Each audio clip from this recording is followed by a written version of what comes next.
Hello mga kababayan, eto, magbibigay lang tayo ng reaksyon at opinyon dito po sa post ng Ang Balita Ngayon. Sabi dito, Marcos Jr. admin planong mangutang umano ng 3.3 trilyon sa 2027 upang pasiglahin ang ekonomiya.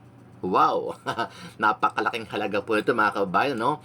Plano ng Administrasyong Marcos Jr. na mangutang ng humigit kumulang 3.3 trilyon sa 2027 kasabay ng mas mataas na paggastos ng gobyerno upang suportahan ang paglago umano ng ekonomiya.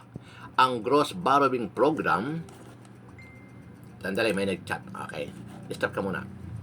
Sabi niya, sabi dito, ang gross borrowing program ay nasa 21% na mas mataas kumpara sa humigit kumulang 2.73 trilyon ngayong 2026. Bahagi ng uutangin ang gagamitin upang punduhan ang kakulangan sa pambansang budget. Habang bahagi rin nito ang nakalaan sa pagbabayad o refinancing ng mga umiiral na obligasyon ng pamahalaan. Nakatakda sa 7.2 trilyon ang panukalang national budget para sa 2027 na nakatuon sa mga prioridad at programang inaasahang suporta sa ekonomiya at mga pangunahing serbisyo. Nako, eto na. Alam niyo mga kabayan, sa laki ng utang ng ating pamahalaan, ng ating gobyerno, ay nagdudulot ito ng pagkainis sa ilang mga netizen, lalo na ngayong panahon po ng pagbaha at tag-ulan.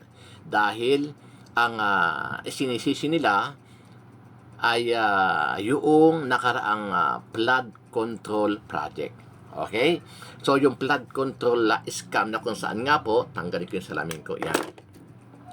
Yung flood control scam na nangyari dati, na kung saan po hanggang ngayon, ay wala pang nakukulong sa mga di umano, ay mga pinangalan ng mastermind. So, ito po ang nagiging reaksyon at sama ng loob ng ating mga kababayan, partikular po ngayong panahon ng tag-ulan na nagkakaroon ng malawakang pagbaha, partikular dyan sa Bulacan, sa Maynila at sa iba't iba pang lugar sa buong Pilipinas.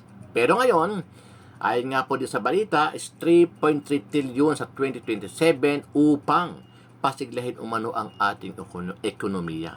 So, may plano po si Pangulong Bongbong Marcos Jr. na mangutang ng 3.3 trilyon.